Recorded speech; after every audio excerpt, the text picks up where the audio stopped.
So I'll get started. As many of you know, my name is Silas Morgan. I work for the Chicago Wine Company. I'm one of the trifecta here. That's the sales team of the Chicago Wine Company. Great group of people to work with. And yeah, we love doing these tastings. You know, this is part of an ongoing series of deep dives and comparisons of really wines we think that are important, and we try to bring together wines that not only go well together, but also show a lot of contrast and bring out more nuance and understanding of all the wines that we're showing together.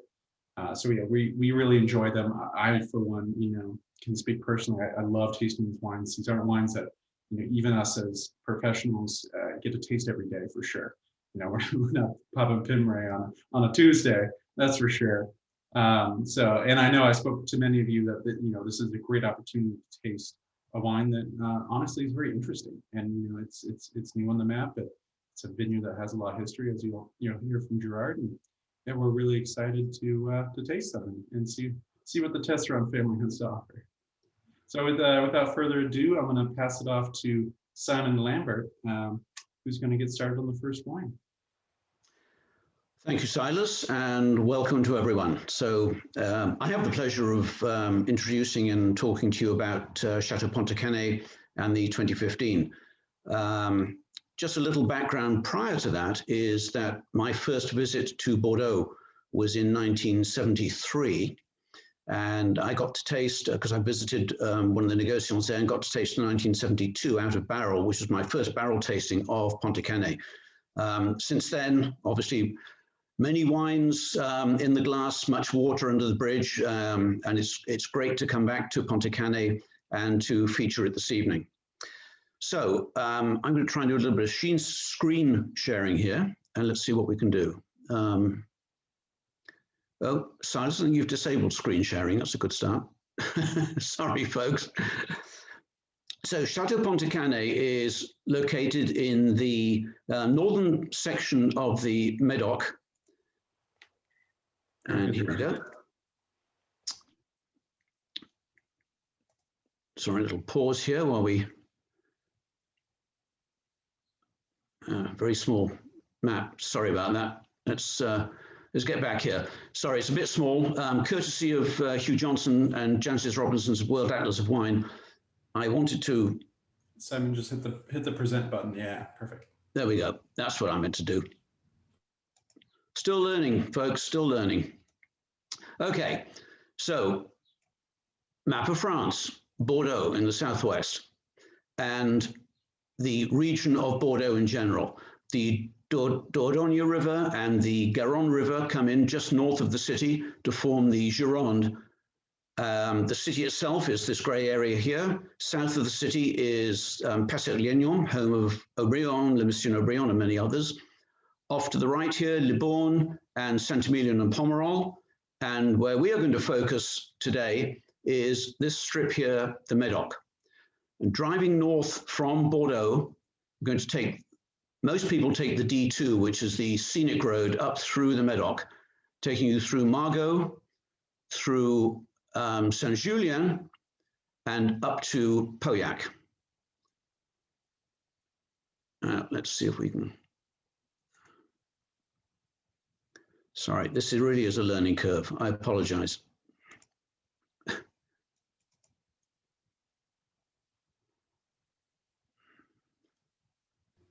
Just have to hit escape to get out of the Zoom. That's right. Thank you very much. Silas is the escape artist. Well, you know what? I'm going to move on, because this is not. I don't want to hold you up. So Pauillac, up in the northern section of the Médoc, just south of Saint-Estèphe, and as one travels up through Saint-Julien, sorry, this is,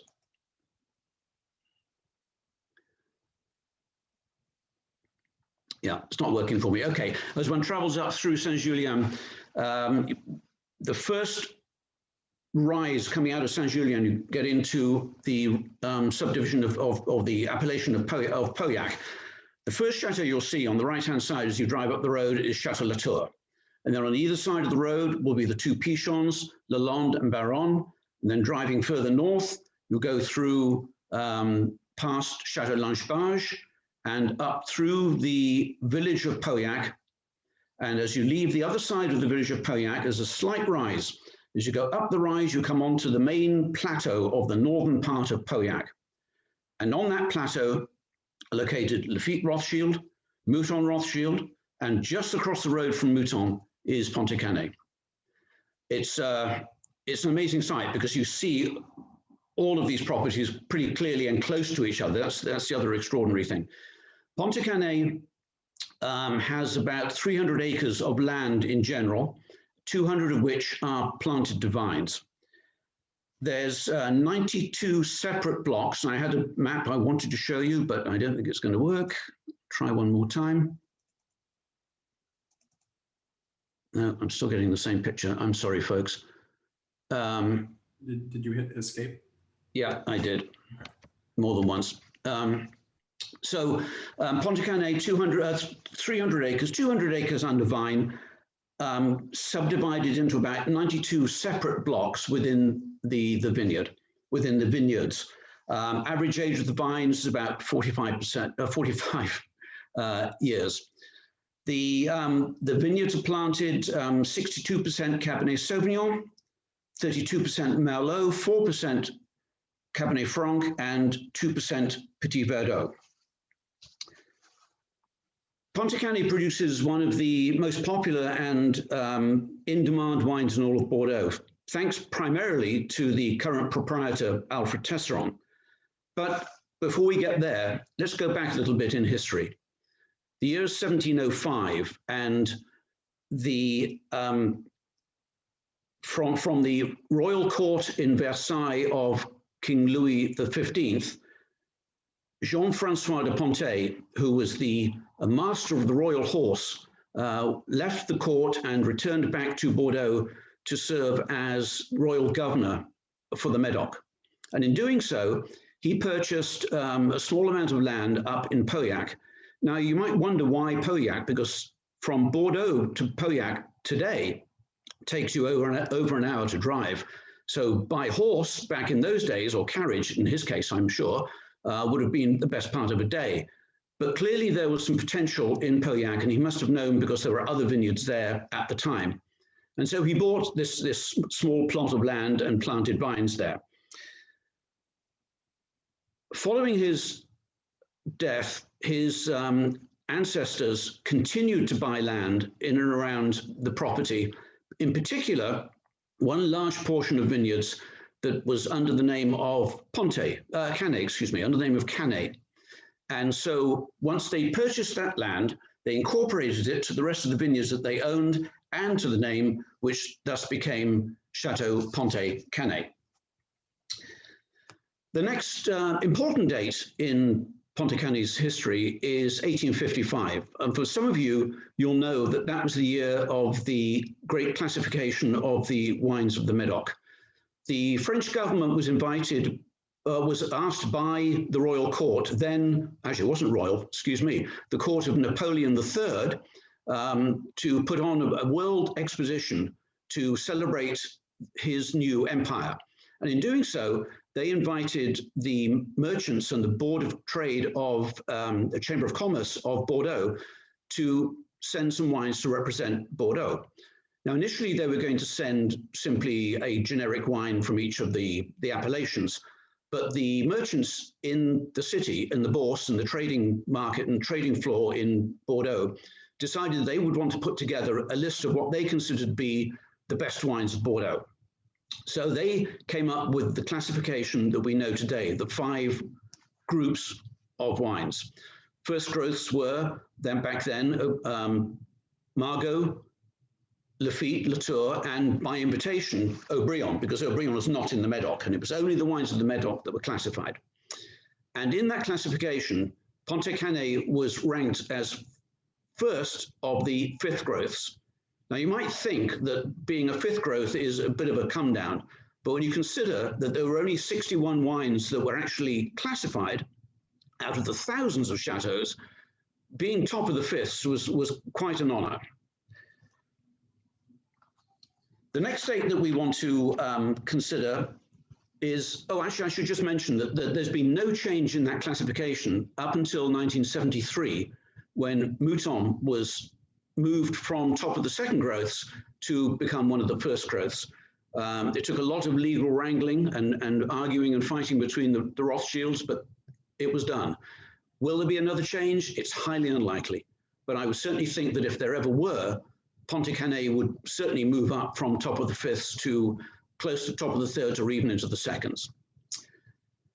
So following the 1855 classification, the next date that we really want to consider is 1865, 10 years later, because that's when the Pontet family sold the property.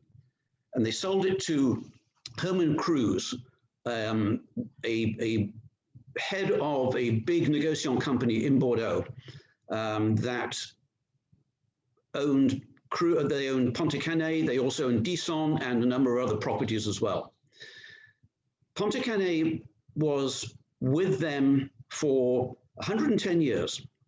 And it wasn't until 1975 that Pontet Canet was acquired by the Tesseron family. Guy Tesseron, who was the head of the family at the time, was a famous negociant or merchant in cognac, and the company still is today, quite a famous cognac company. And they purchased Pontet Canet at a time when the property was quite run down and the vineyards needed a lot of work done and the buildings needed a lot of work as well. And that's what he started to do. And in 1994, his son Alfred took over the running of the property. And Alfred is today the current proprietor of Pontet Canet and remains in charge under the guidance of a technical director, obviously, because he's not the winemaker himself.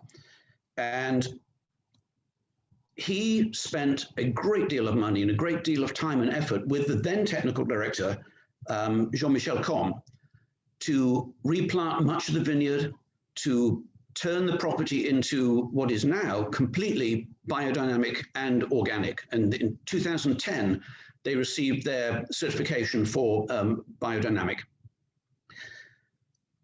Combe left the property in 2020 and is now, after almost 30 years of being there, and is now, the winemaker there now is, Mathieu Bessonnet.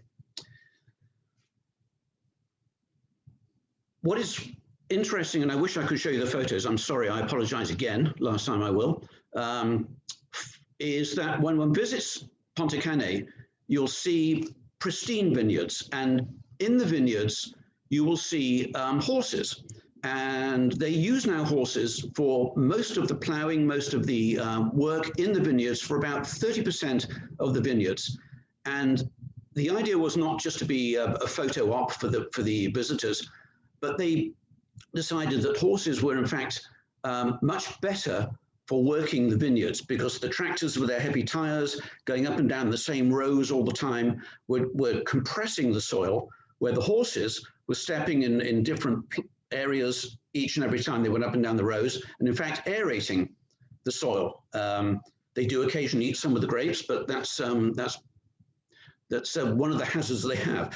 So there's about 30% of the vineyard that's now worked by horses, and they're hoping within about another 10 years or so to have many more horses there to work the vineyards. And they've built new stables to accommodate them.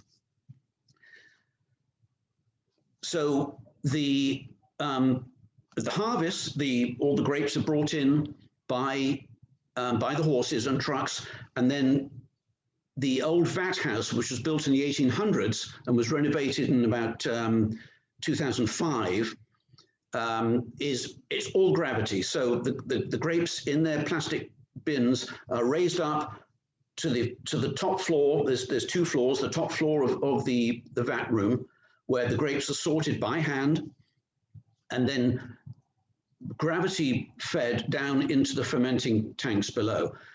The fermentation is a combination of 1 year and older large oak barrels and also cement tanks.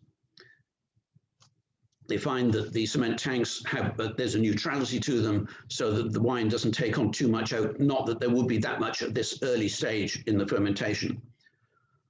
Once fermentation has been completed, then the wine is transferred into a combination of new and 1-year-old French oak barrels, and then up to 25% of the harvest goes into 900 litres or 240 gallon concrete amphora. They're in the shape of the old Greek amphoras. The concrete is a combination of cement and gravel and limestone, some of which is from the vineyards.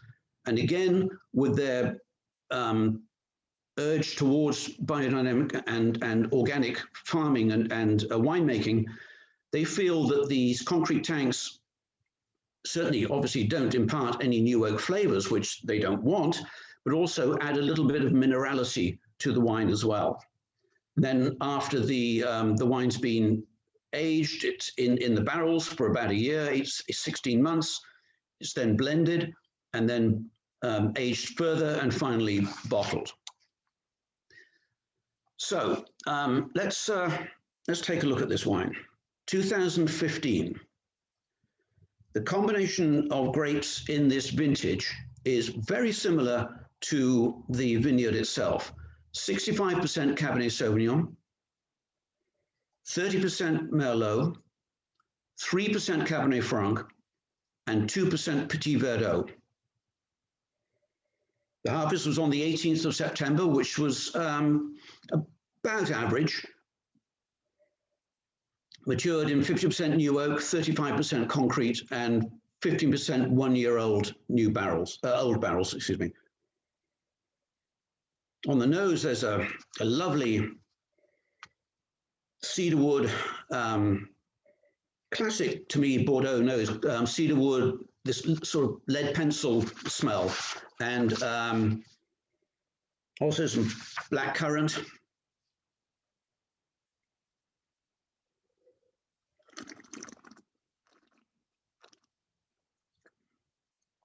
Quite tannic, as you would expect from a wine this high percentage of Cabernet. Very firm, and of course it's tannic because it's young as well.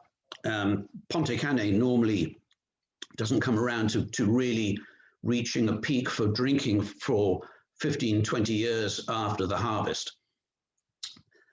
The tannins are there, but then there's this lovely fresh fruit, this underlying little bit of acidity, this nicely in balance, and this almost mouth-watering, refreshing acidity to it.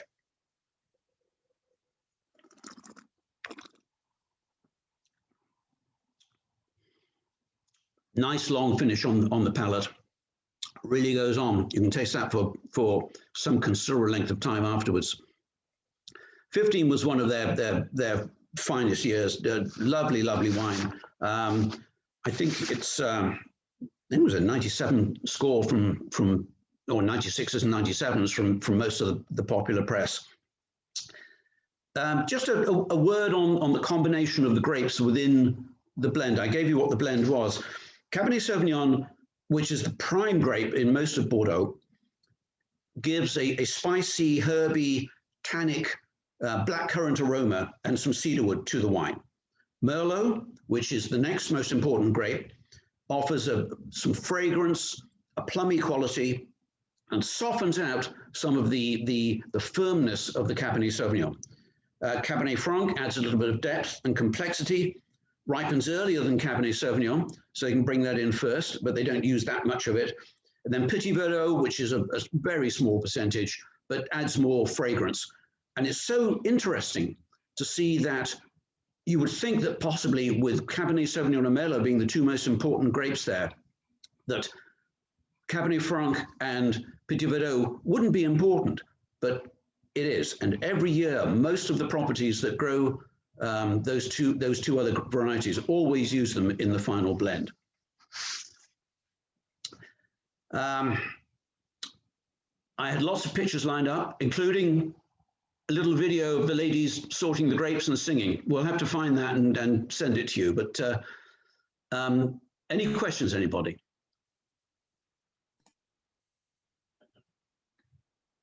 Nope, nothing hanging out in the chat so far, but please, if you have any questions, yeah, throw them And up we can in come the back chat to it. section. Yeah.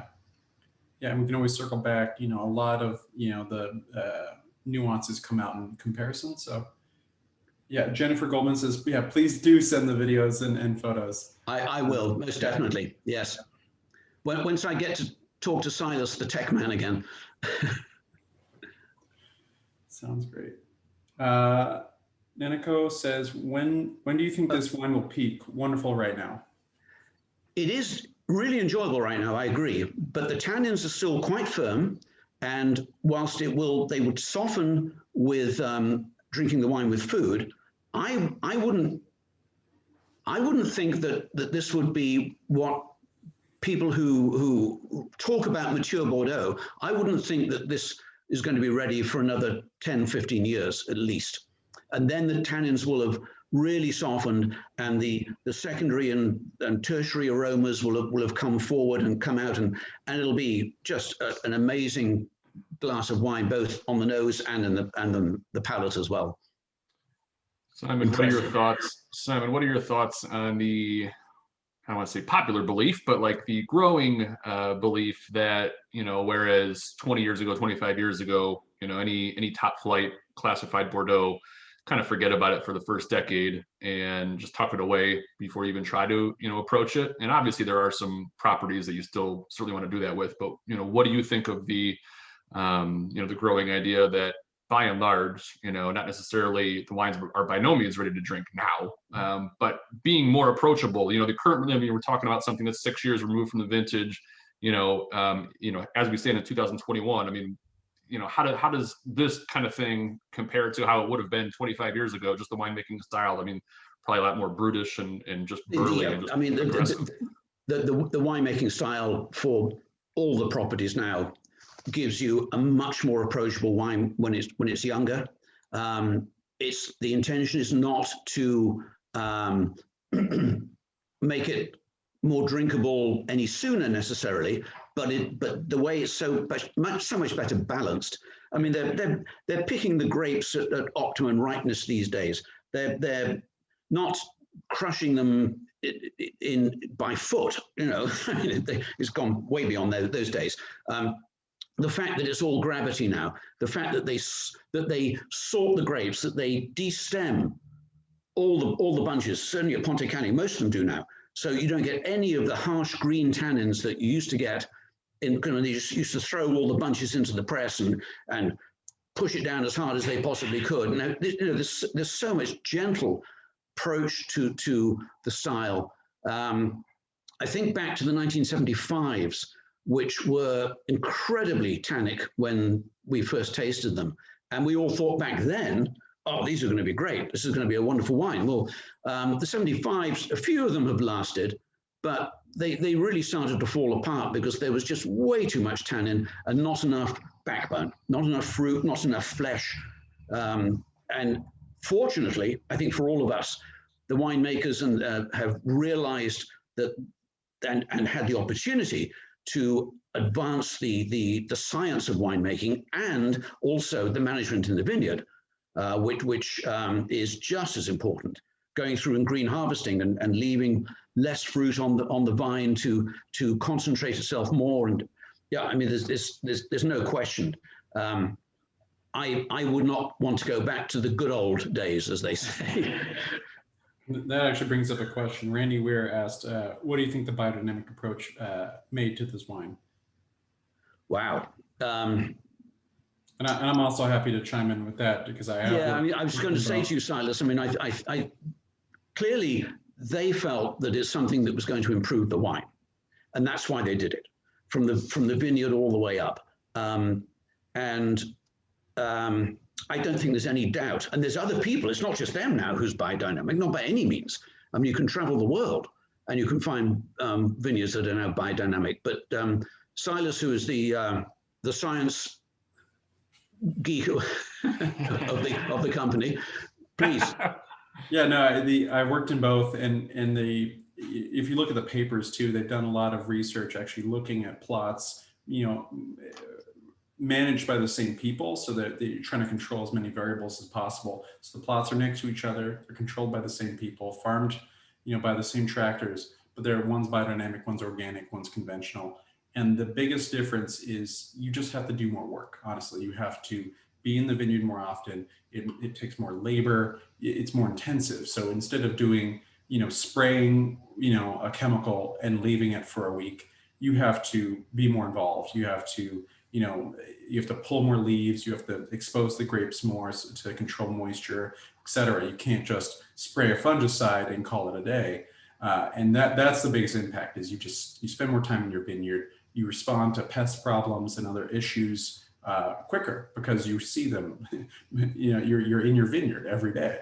So that's the biggest difference. And there's a lot of talk about fermented manure and cow shells and cow horns, and a lot of it's mumbo jumbo that people made up based off of Austrian philosopher. But at the end of the day, it just involves more care. Yes, I mean, I still am somewhat skeptical about the cow horns being buried, but there's a photo. It's not in the set that I've got, but there is a photo that they sent me of trays and trays of cow horns, which they will fill with, is it manure? It's manure. And then take it out into the vineyard and plant it. And the first time I actually came across this was when I was in Australia and went to Henschke and Hill of Grace, which is a wonderful vineyard to visit, just so historic. And they are also biodynamic and planting cow horns and looking at the phases of the moon and whatever. I mean, there's something to be said for tastings and phases of the moon. It's root days and flower days, and yeah.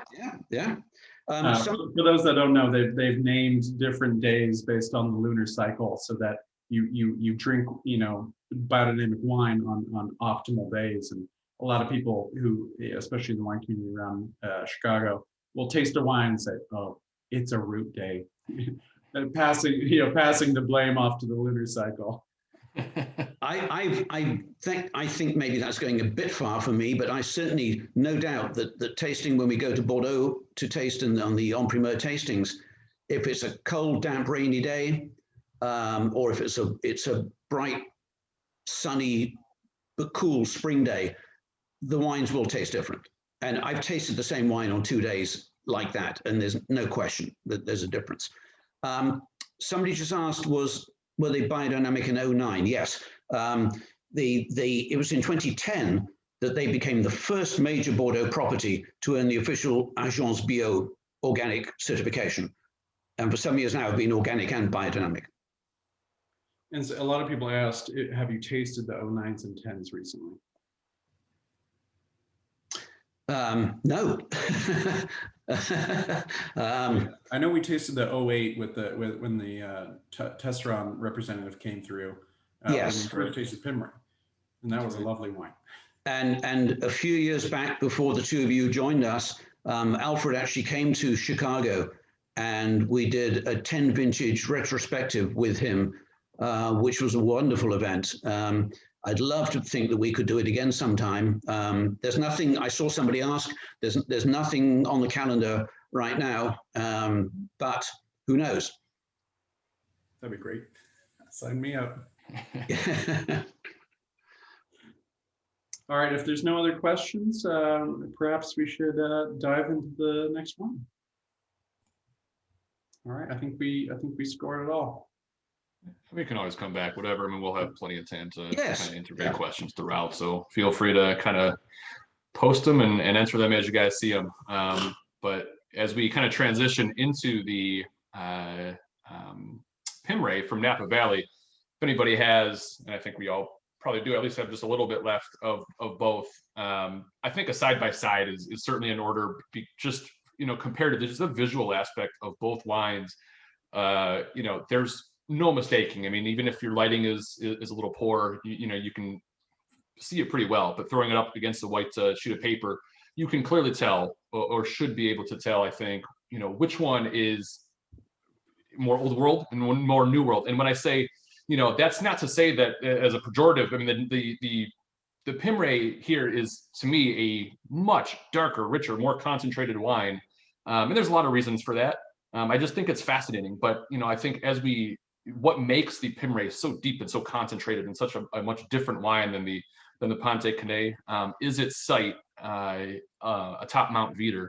And that kind of forms the basis of what I'll kind of start with here, because that's so important as we talk about both wines and that kind of transition from the Tesseron family being so well known in Bordeaux. And as they entered Napa Valley, the goal from the start was never to make a wine that would be Pontet Canet or a Bordeaux style wine in Napa Valley. It was to take their winemaking techniques and their principles that we've already spoken about, and that Silas and Simon both mentioned, and kind of integrate that winemaking approach into what they feel is a elite terroir on top of Mount Veeder at high elevation, much different from what is, generally speaking, much flatter Bordeaux. So the wines are going to be entirely different, but you are going to see some themes, and I think that's kind of cool, to kind of explore the way that we're doing today, because to be able to taste these two side by side, the same family of winemaking, but much different wines. So I will do my best to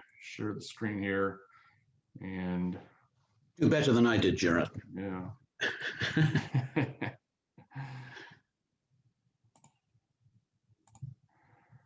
So, kind of start from a macro perspective here. So obviously, I think, the majority of us are much more familiar, of course, with the maps and topography of the U.S. here. But as you can see, San Francisco, we're about an hour and a half from Napa up here. But what makes Napa the world-class growing region that it is, and what makes it, what really is the driving force, is this San Pablo Bay right here. It creates a bit of a natural air conditioner for the valley, which obviously anybody who's been there knows can get extremely hot during the day, but very cool at night. And those big diurnal swings are significant, and they play a huge role in what allows the wines to achieve that natural authentic Napa ripeness. But the best wines, and certainly this Pym Rae is one of them, never pushing that over ripeness, but instead maintaining that acidity, which makes the wines very bright, and along with the tannins allows them to travel many years. So there's our macro look. And as we get, this is more of our general Napa AVA map. So as we can see, my cursor down here would be obviously to the south and closer to the bay down here. We enter Carneros, and Carneros, for those that don't know, generally speaking, Pinot Noir and Chardonnay territory. You'll see a little bit of Merlot there, but Pinot Noir and Chardonnay much better suited for that more temperate climate and cooler. Certainly gets warm, but it has that significant moderating effect by the bay there. And then we immediately adjacent to Los Carneros is Mount Veeder, which is where Pym Rae originates from. Mount Veeder is a very unique AVA founded in 1993, and much different than the rest of Napa Valley. Aside from its obvious difference, which is its significant elevation, getting upwards of 2,500 feet, the soil types are much different. It's actually sedimentary soil from an ancient seabed that was pushed up, and now has a soil type that is much different from a still very diverse Napa Valley. That's actually what Napa is renowned for, is a considerable amount of soil types and just overall diversity. But Mount Veeder has much different soils than the rest of the valley. And I thought it was pretty fascinating to see it on this map here. Actually, we'll come back to that one.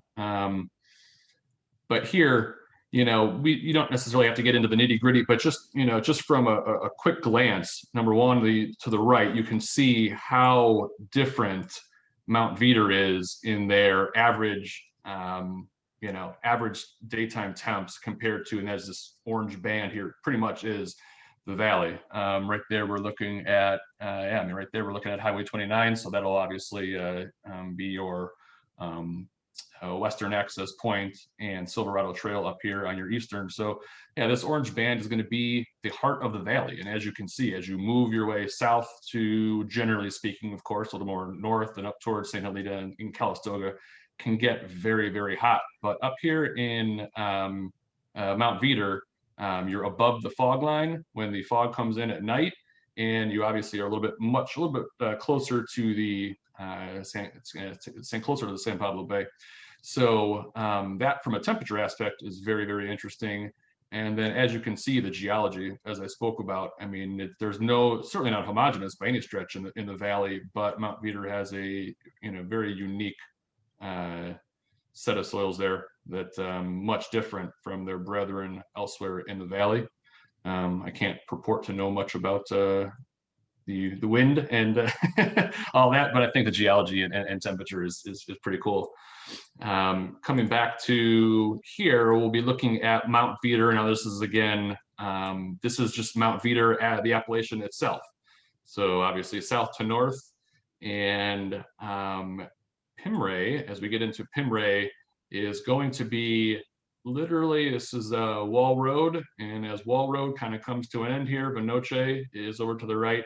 This area right here at the northernmost point of the appellation is going to be where the Tesseron estate and the Pym Rae vineyard is located. So as you can see, the majority of the valley kind of looks across more into Yountville.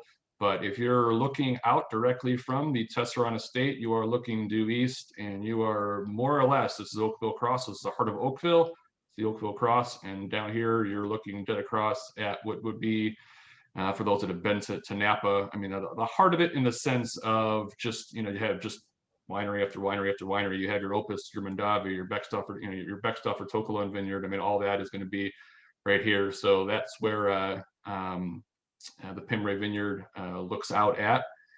And so I think, getting into a little bit more specifics about Mount Veeder, and I kind of gave you a visual. So elevations ranging anywhere from 500 to 2,600 feet. I talked about the soils, as is always the case in, high elevation, rocky sites, whether it be Napa Valley, whether it be the Rhone, whether it be, across the world, anytime, you see you're going to have low fertility soils, those vines in those high elevation vineyards really have to dig deep to find nutrients in those, the soils are not particularly fertile. They make great wines, but the soils are not fertile. And at that elevation, and it kind of lends itself to why this Pontet Canet and why these mountain wines have this deep, dark, almost purplish hue to them, pitch black almost, is because, at elevation, those grapes, much closer to the sun, and in turn develop much thicker skins to protect themselves. The berries are a lot smaller. The concentration of the grapes is a lot more intense. And, when you extract those tannins, or when you extract those grapes, those tannins create this, this almost pitch black color to the Pym Rae and a lot of mountain wines. You talked about the climate, again, cool to moderate. Most of the vineyards are above that fog line. So again, that creates a little bit less of that diurnal shift. So diurnal shift being the extreme temperatures at the peak of the afternoon compared to the lowest temperatures at night.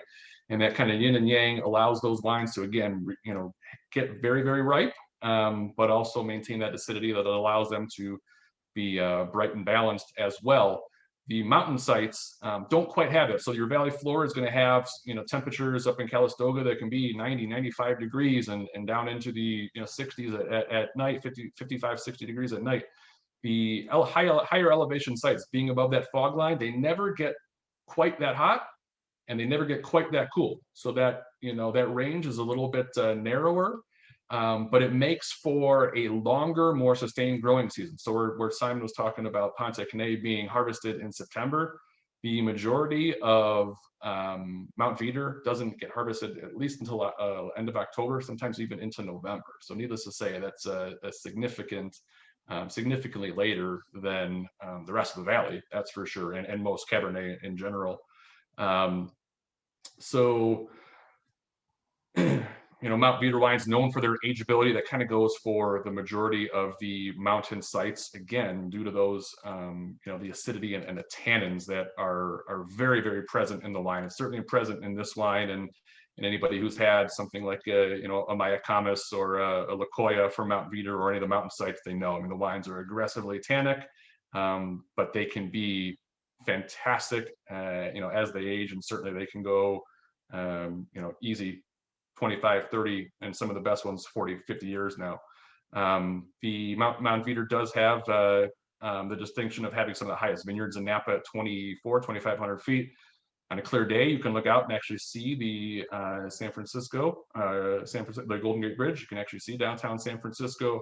But again, the vineyards are really, really steep, and it allows for very little mechanization. I mean, the grapes are harvested by hand. All the work is done by hand, and that artisan approach is what we all appreciate. It's what allows the wines to really maintain some distinction.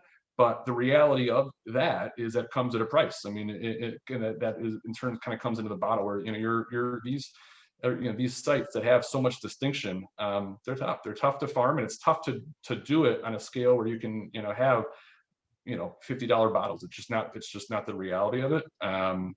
So yeah, I think, but much of this Mount Veeder is, interestingly enough, despite the fact that we see a lot of wineries up here, 80% of the appellation is still untapped, and it's just forest. There's very, very overall little development. So yes, we see some wineries up here, but 80% of the appellation is still forested, and kind of sounds staggering, but it's true. 2% of Napa's overall wines come from Mount Veeder. I mean, it goes to show, obviously, two things. Number one, how little comes from Mount Veeder, and conversely, how much of it comes from how big and how much diversity there is on the floor, and that's where the majority of the wines are going to come from as well. And the yields considerably lower as well, for all the reasons kind of collaboratively, like I mentioned, about 2 tons. You're gonna get 2 tons an acre on Veeder compared to about 4 on the floor, so 2 to 1. And again, that kind of goes, those lower yields. I mean, everything kind of adds itself up into the ultimate cost of the bottle. But Mount Veeder wines, just like Spring Mountain, just like Diamond Mountain, just like Howell Mountain, these are special, super unique, super cool wines. So obviously we're going to get into to the Tesseron estate and Pym Rae specifically now, but I thought it was really important to kind of give some context, because that forms the basis of what this wine is now in this inaugural vintage here in 2016, and everything that it's going to be going forward. Again, they're not by any means trying to replicate Pontet Canet, but instead make their best expression of a site that they feel is world class. And the Tesseron family's entrance into Napa Valley was not without precedent. The 2 most recent entrants were when the Artemis Group, owned by Francois Pinault, from Chateau Latour, not too long ago, purchased the iconic Arajo estate and the Isolé Vineyard. And then prior to that, not quite on a prestigious level, but nonetheless, the Wertheimer family, the owners of Chanel, the luxury goods, who also owns Chateau Canon and Razon Segle, purchased Saint-Supéry as well. So the Tesserons, again, not without precedent, but there's certainly a much more significant French influence and French exploration into Napa Valley with those 2 that I mentioned. Also, you have plenty of people. I mean, your winemakers like Philippe Melka, trained in Bordeaux and now makes world-class, culty high-end Cabernet in Napa Valley, and has done so for the last 20 years. Michel Roland, the world-famous consultant, who obviously certainly best known for his work in Bordeaux, but also across the world, and has plenty of consulting projects in Napa Valley.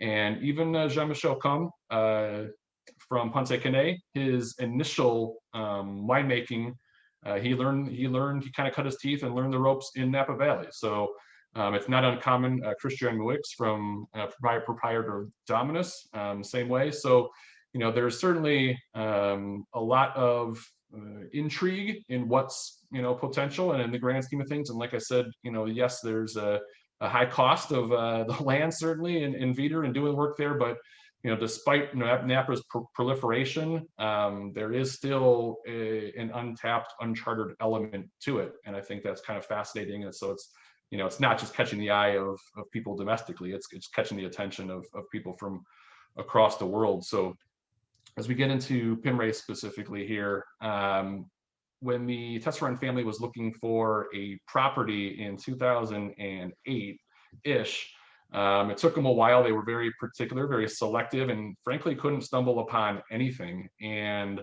it took until 2016 when, kind of in an almost serendipitous way, the Villa Sorriso estate came open on the market. And it was originally owned by Robin Williams, so the late actor and comedian. And this was his estate. And it is a sprawling, it's a massive, massive estate, 600 acre property with an Italian style villa that is 20,000 square feet.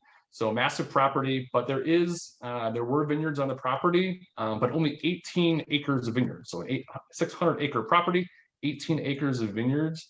And but those vines were tended to, but they were sold off to neighboring wineries, most notably Robert Craig. So a lot of the Robert Craig fruit would come from the Pym Rae vineyard here. But this is the first time that the wines have been made on the property by the Tesseron. So again, the first vineyard, or the first vintage, was in 2016. So as far as the specs on the Pym Rae, where do we go here? There we go. So, much like the Pontet Canet, the wines, or the vines, were identified by the Tesseron family and appealed to them because they were almost approaching 30 years old and in very, very good health. And again, despite being sold to Robert Craig, they weren't, the wines from those grapes were not made on site and had massive potential, according to the Tesserons. And but they immediately purchased the property and implemented everything that we talked about prior. So all the same winemaking, your organic, your biodynamic. They actually removed all of the irrigation system to entirely dry farm. And as Alfred's son, Noé Tesseron, had mentioned, just removing that irrigation system removes any temptation to, do anything other than dry farm. So the wine is, I think, to me, it's a great representation of 2016 Napa, which is a fantastic vintage. But I think we all, realistically know what we're getting into, in the sense of we're evaluating this beautiful wine on its potential. It's very, very, it's certainly tannic. It's a little muted.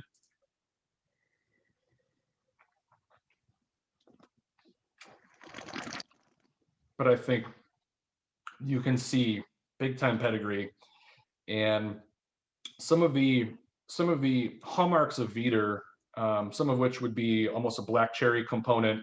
I certainly get that. Interestingly enough, Mount Veter's renowned for its super aromatic wines, and at least to me, and I can't speak for those across Illinois, but Silas, not getting a particularly explosive nose. I'm getting a little bit of reserved nose. I think the palate is really nice, but I think there's going to be a lot more development for this wine as it kind of evolves and get some of those Viter hallmarks. I am getting almost like a kind of like a Dr. Pepperish kind of cola-y quality that you normally would think from some Pinot Noirs, but I think that could almost be, almost some of the clove that I think is very common in some Napa cabs. So I think nonetheless, it's a really, really nice wine, but again, so muscular, and we're all taking this wine and trying to figure out where the heck this has the potential to go in the next 5, 10, 15, and beyond 20 years. I'm interested to hear what you think, Simon. Yeah, this is, I think, the third time I've had this wine now. First time actually was at Pontet Canet. Alfred very proudly, we were tasting the 16s and 17s, excuse me. He very proudly took us into a little room at the back and said, "We'll just show you my little secret," which of course it wasn't. But and even since then, it's rounded out. Back that, I mean, obviously very difficult going straight from Pontet Canet to this back then when they were barrel samples, basically. But now it's rounded out. It's got some flesh to it that previously I thought it was a bit overdone, a bit too jammy almost. I don't get that at all now. Yes, comparing it to the Pontet Canet, it's strikingly different, but so it should be. But I think that there's lots of potential there. It's what's the alcohol on it? Do you know? Actually, I've got a bottle here. I can tell you. Yeah. Just knowing Vitor, I would be shocked if it was too far beyond 15. But no, 14-1. Yeah, that doesn't surprise me. I mean, I do. Again, kind of sometimes the where Pym Rae is at in that northernmost portion of Vitor, obviously you're getting a little bit more north and getting a little further up the valley, but nonetheless, I mean, that's kind of Vitor in a nutshell. Yeah. I mean, you're talking about 13.5. I mean, obviously anybody who has had Mayacamas knows the alcohol levels there, but you don't associate super high alcohols with the mountain sites and certainly Vitor. Interesting to see their concrete tanks again. Yeah. No, you can definitely see the imprint of Pontet Canet, I think, on this wine. That's what makes it beautiful. It has the really fine tannin that you also find in the Pontet Canet. Like, it is tannic, but it's just, you can feel the texture, and it's a really nice texture. It's really, it's long. I agree with you, Gerard. The nose is a little muted right now. I think that's what's going to really, explode with age. But the palate is already gorgeous. Yeah. I mean, just really that kind of almost like glycerol-like ripeness to the fruit, but not overripe whatsoever.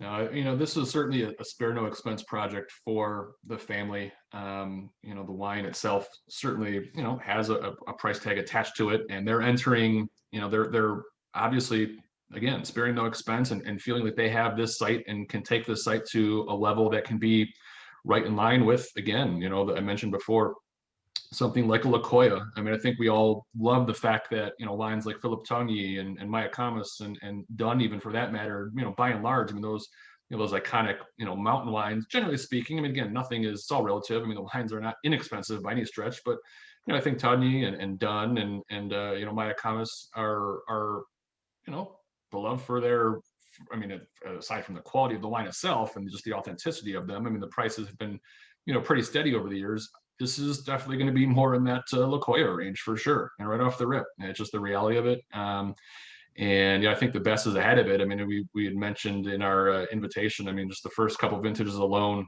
97, 98, 99. I mean, it's, you feel like that, perfection will eventually be inevitable for this. But I think that, it's super cool to be able to try the 16 here, just again, not only because of the inaugural vintage, but this is, a top flight Napa vintage. So I think the entire tasting needs to be kept in a little bit of context because again, a 15 Pauillac and a 16 Napa, we're doing our best to, see what we can sift through all the muscle and structure and see what these wines are eventually going to become. But I think they're both going to become beautiful wines.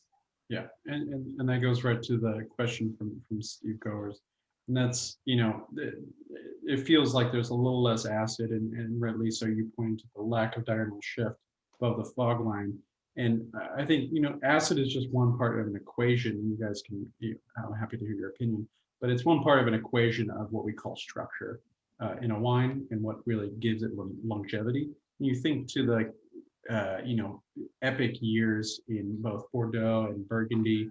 A lot of those years were, pretty ripe years that did actually lack in some acidity, and it was because of the sheer ripeness and the maturity of the tannin.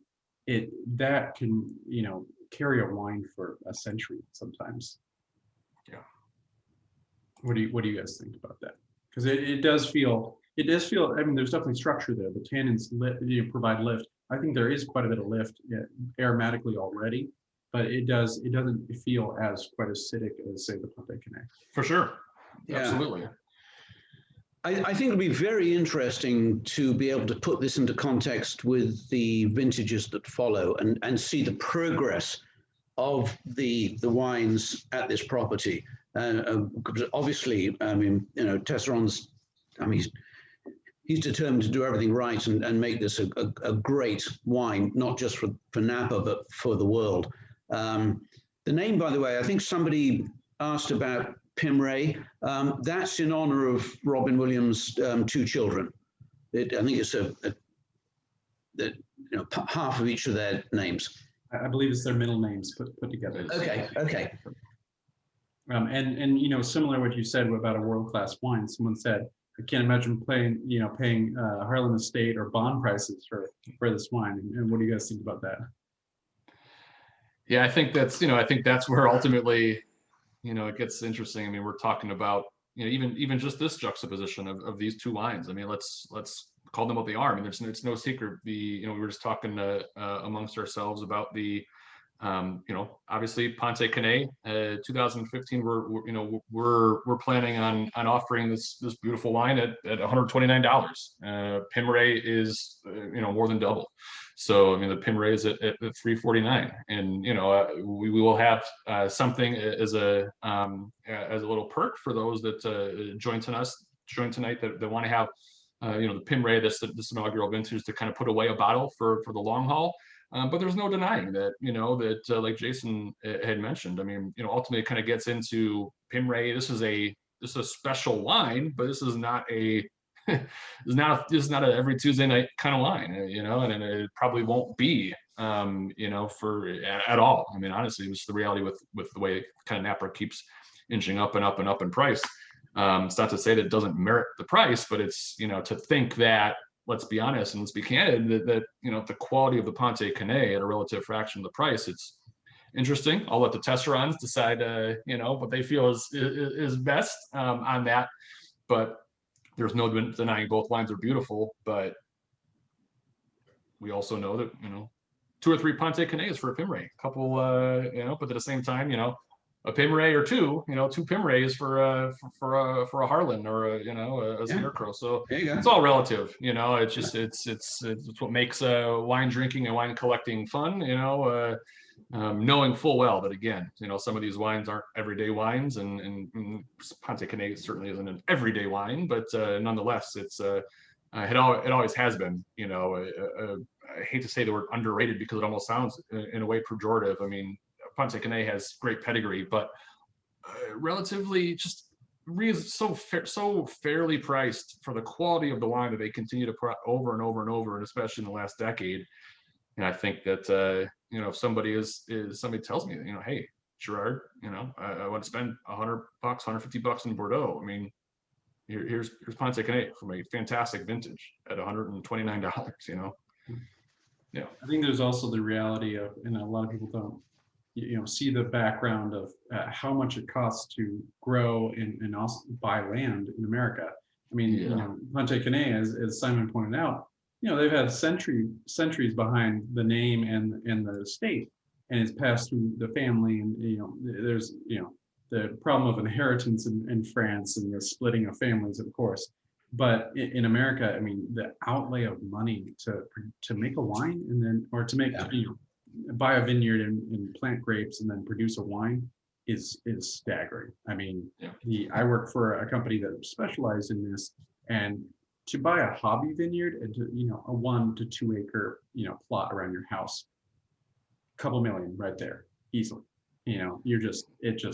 It's staggering. A lot of people are want to retire and start a vineyard and want a little wine on the side, and the price tag is huge. Just hopping back into the chat here, Steve had asked about is Robert Craig still sourcing grapes from Pym Rae? No, and that's actually part of the reason that when the estate came available, that was that allowed the property to be that lease was up on the grapes for Robert Craig at Pym Rae. So actually not sure if I don't think it ever said. I believe there are some wines on the market, believe it or not, that actually, and I don't know them, but off the top of my head, but that at some point in the past have sourced wines from this vineyard that do say Pym Rae Vineyard on the label. So kind of cool and kind of interesting. But no, moving forward, so from 2016 forward, this is essentially a monopole. This is essentially exclusive to the Tesseron family. So in the past, yeah, it is cool. I will say that if you do get a chance to, Steve, or anybody for that matter, if you get a chance to try some Robert Craig's, or you see some Robert Craig's from their Veder bottling, it's basically Pym Rae fruit. So if you're getting a quality wine, and it of course is interesting to kind of see what Robert Craig does with the fruit compared to the Tesseron family. But for the same reason Steve mentioned, I mean, I think Robert Craig is another one that really kind of flies under the radar. And it's interesting. This is just kind of speaking candidly here. They were kind of raised a little bit of an eyebrow, knowing when they saw the price of the Pym Rae come out, knowing that they had made wine from this vineyard, over the years at a far lesser price point. They feel their wines stack up. They feel like they could throw a back vintage of Craig made from the vineyard, same vineyard, and stack it up at the Pym Rae. And almost kind of a challenge to kind of taste it side by side and see what if you could tell the difference or what you prefer. But nonetheless, I mean, I think the greater point is that it's a great vineyard and has huge potential going forward. So to Nanako's question, everything is available. We do plan to offer both tomorrow. Actually, I did get to kind of go ahead to mention just candid pricing. The Pym Rae is in special 3-packs. It is available by the bottle, but it is available in special wood 3-packs for this inaugural vintage. They are $3.49 a bottle, available by the bottle or by 6. And then the Pontet Canet is $129 a bottle, $124.95 for 6 or more bottles. And then as a kind of one-on-one exclusive just to our group tonight, a single bottle of Pym Rae and a single bottle of Pontet Canet for $4.49. So if you do want to have a chance to at least grab a single of Pym Rae to put it away for kind of collecting purposes and see where the wine goes, and have be able to say you got your hands on the first release of something that, again, I mean, it is at some point in the next couple of years probably going to pop a 100-point score, and who knows where the price will be then. But it's cool to be able to have both these wines. That's a nice little deal that we've got for a single and a single. So a couple of different options. We'll put all those into onto paper tomorrow, so to speak, through an email. And with that being said, I'm going to launch a poll just to kind of see where people lie in terms of which wine they prefer. So yeah, please vote, and we're curious. I'm sure there's a lot of palates out there, so it's always fun to see where they end up. Well, whilst you're doing that, Gerard was mentioning that Tesseron had pulled out all of the irrigation in Pym Rae. You may probably be aware of it, but in most of France, and certainly in Bordeaux, irrigation is in fact illegal. It is against the French wine laws to irrigate at all. So, I think clearly he sees that he'd rather have his, learning from the Bordeaux experience and coming into Pym Rae, and not having the temptation to irrigate, but to let nature take its course. Yeah, I think that's the French mentality that coming to Napa, because they see, terroir, a reflection of place, being, really obscured and almost cheated by irrigation, because then you can grow grapes and push grapes to a limit that's not available without irrigation. And that's very true. When you go to a vineyard, you can water a vine and keep and prolong the arc of ripeness and really push it towards ultra ripe if you want to. And that's what irrigation kind of gives you, that availability. It also provides you respite in really hot drought years. So it's a gamble, especially now. Yeah. So there's a question from Jennifer. How did Pontet Canet do in the frosts? As many of you probably know, there were some horrendous frosts in the last week or so across much of France that devastated some vineyards, because the vineyards had already gone past flowering and were into budding. And the frosts, when there were some areas where it was -5 Celsius, and it just killed all the buds. As far as Pontet Canet is concerned, I don't know. I haven't heard. I know that some of Bordeaux, because it's closer to the river, to the Gironde, and the Gironde being 2 miles across, close to where Pontet Canet is, there's the effect of the river that helps to avoid some of the heavy frost. But as far as Pontet Canet, I don't know. Hopping into answer Bill's question about Pym Rae's acreage. To answer the question as it stands now, yes. So it is, well, as it stands now, the acreage is the same, and there's no plans to increase the production. But I think the elephant in the room is the land that they've got. So when you have that much acreage, it will be interesting to see. It's easy for them to say now, to answer one way now, and then 5 or 10 years down the line, for a lot of reasons. I mean, economics and just the idea of where this, where everything could kind of go, and kind of speaks to how untapped Mount Veeder is in general. But certainly this massive estate that has some prime, potential. As it stands now, it is exactly what it is, and they say no plans for increasing production. But I would love to answer that question in 10 years. My gut feeling is you can't have that much property that is latent and holds the potential that it has, and keep the production where it's at. So it'll be interesting. But you also see in the pictures how steep it is, and that's a perpetual challenge in that kind of appellation. It's just 100%, almost yeah. impossible to develop in that land. There's also questions of a growing kind of understanding of sustainability and trying to not develop, especially some of the mountain properties around Napa, because of the impact that all the vineyards have had, especially on the Napa River and on the ecosystem as a whole.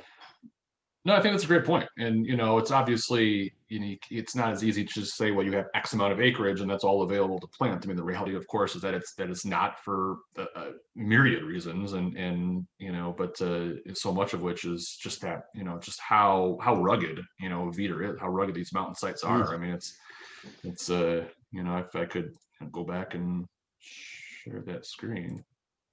I think of Togning, who's only I think just over 10 acres and has always been, and produces a classic wine that you can get relatively easily if you buy from people like TCWC.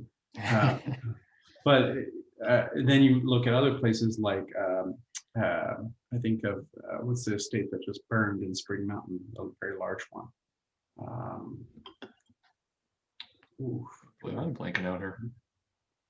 I know Kane, unfortunately. Kane. So Kane, I mean, if you look at their estate, they planted just about everywhere. I mean, it's insane where the hillsides that they developed. Yeah, pretty incredible stuff. Yeah. Trying to pop back in and see if we're missing any questions. I know Jose was asking about the source for Locoyo's Veeder grapes, and for as well as I know the valley, and for as much as I kind of love digging into where the vineyards actually lie. Jose, my friend, I actually don't know this one, or at least off the top of my head here. So, Locoyo Veeder grapes are sourced from Mount Veeder. That's what I can tell you tonight. You're going to hear about that, Jared. All right. Well, yeah. If there's no other questions, any final words, Simon and Gerard? I have pictures. Yeah.